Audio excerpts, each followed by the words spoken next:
The Russian nobility arose in the 14th century and made up most of the Russian government until the February Revolution of 1917. The Russian word for nobility, dvoryanstvo, derives from the Russian word dvor, meaning the court of a prince or duke and later, of the Tsar. A nobleman is called dvoryanин and shares with other countries that nobility connotes a status or a social category rather than a title. Categories. Nobility was transferred by inheritance or was bestowed by a fount of honor. Ancient nobility, which the descendants of Rurik and Gediminas and boyars inherited, e.g., the Shuiskis, Galitzis, Nerishkins, Kilkovs, Gorchakovs, Beloselsky, Belozerskis and Chelyadnins. Titled nobility, there were three titles: Prince, e.g., Prince Potemkin or Prince Felix Yusupov, Count, e.g., Count Tolstoy, Baron, e.g., Baron Palin. Hereditary nobility, routinely inherited by heirs. Personal nobility, granted for the personal merits of the recipient. A stateless nobility was obtained without the allotment and securing of a landed estate. Unlike the ancient nobility, which was exclusively hereditary, the remaining classes of nobility could be acquired. A newly designated noble was usually entitled to land ownership. A loss of land did not automatically mean loss of nobility. In later Imperial Russia, higher ranks of state service were automatically granted nobility, not necessarily associated with land ownership. Titled nobility was the highest category. Those who had titles such as Prince, Count and Baron. The latter two titles were introduced by Peter the Great. A baron or count could be either proprietary, i.e., who owned land in the Russian Empire, or titular, i.e., only endowed with the title. Hereditary nobility was transferred to wife, children, and further direct legal descendants along the male line. In exceptional cases, the emperor could transfer nobility along indirect or female lines, e.g., to preserve a notable family name. Personal nobility was transferable only to the wife and was of much lower prestige. Estateless nobility was nobility gained by state service but which was not entitled to land estate. In addition, the ancient nobility was recognized, descendants of historical boyars and knyazes. Russian did not employ a nobiliary particle before a surname, but Russian noblemen were accorded an official salutation that varied by their ranks. Your high-born, your high well-born, your well-born, etc. History. Alexander Pushkin neatly summed up the weakness of Russian nobility. European people believe in the aristocracy, some to scorn it, others to have something to hate. In Russia none of this exists. Here one simply does not believe in it. The nobility arose in the 12th and 13th centuries as the lowest part of the feudal military class, which composed the court of a prince or of an important boyar. From the 14th century land ownership by nobles increased, and by the 17th century the bulk of feudal lords and the majority of landowners were nobles. The nobles were granted estates out of state lands in return for their service to the Tsar, for as long as they performed service, or for a lifetime. But by the 18th century these estates had become their private property. They made up the landed army, the basic military force of Russia. Peter the Great finalized the status of the nobility, while abolishing the boyar title. Tsarina Anna gave many privileges to the nobility. In 1730, she repealed the primogeniture law of Peter the Great, allowing the subdivision of estates again. In 1736, the age when nobles had to start service was raised from 15 to 20. Service was now for 25 years, not life, and families with more than one son could keep one to manage the family estate. In 1762, Peter III abolished the compulsory 25-year military or civilian service for nobles. Mark Rafe in Origins of the Russian Intelligentsia has suggested this was not a noble victory but a sign the state didn't need them as much now that they had plenty of trained officials.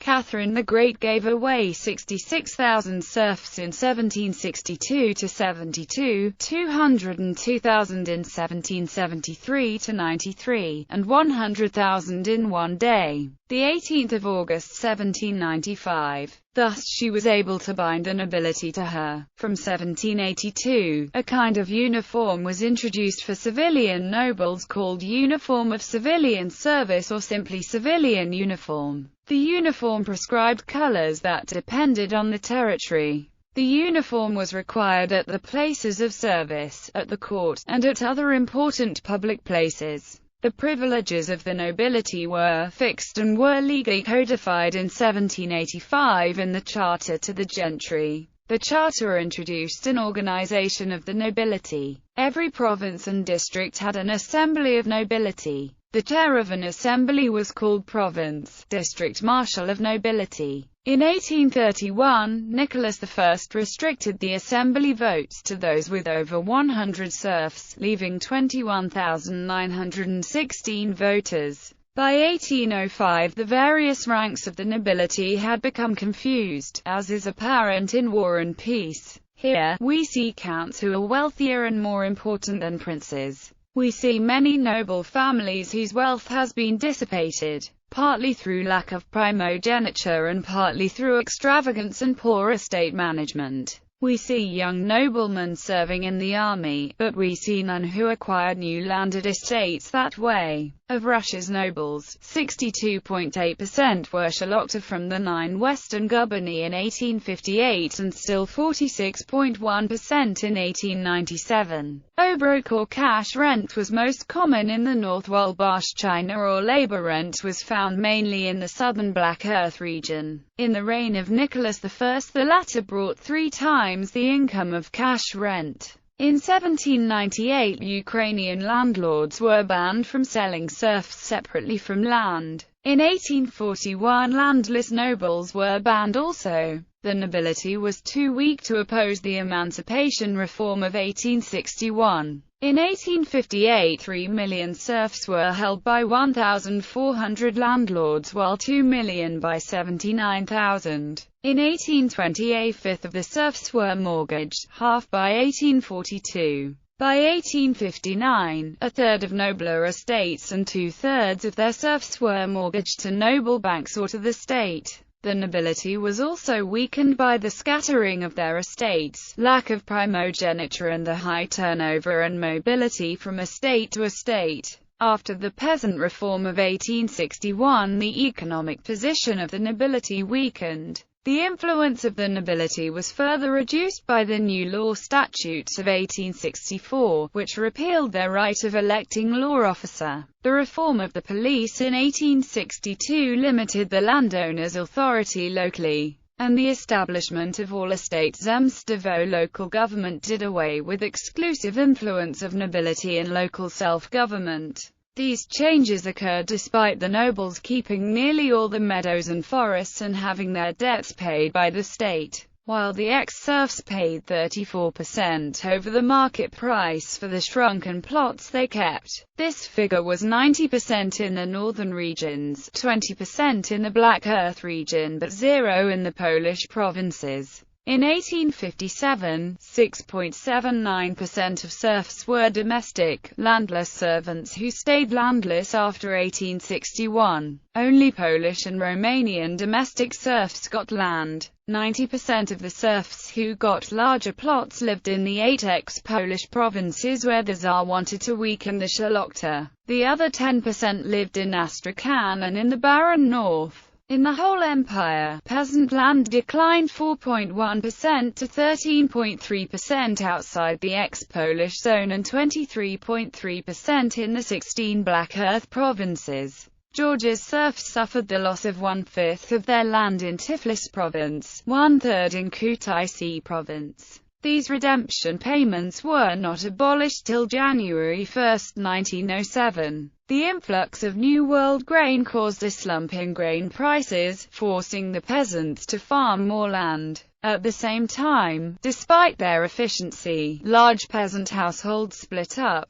The resulting land hunger increased prices sevenfold and made it easier for nobles to sell or rent land rather than farm it themselves. From 1861 to 1900, 40% of noble land was sold to peasants. Their military influence waned. In the Crimean War, 90% of officers were noble. By 1913, the proportion had sunk to 50%. They lived increasingly away from their estates. In 1858, only 15 to 20% of Russian nobles lived in cities. By 1897, it was 47.2%. By 1904, a third of noble land was mortgaged to the Noble Bank. During the 1905 Russian Revolution, 3,000 manors were burnt. After the October Revolution of 1917, a new Soviet government legally abolished all classes of nobility. Many members of the Russian nobility who fled Russia after the Bolshevik Revolution played a significant role in the white émigré communities which settled in Europe,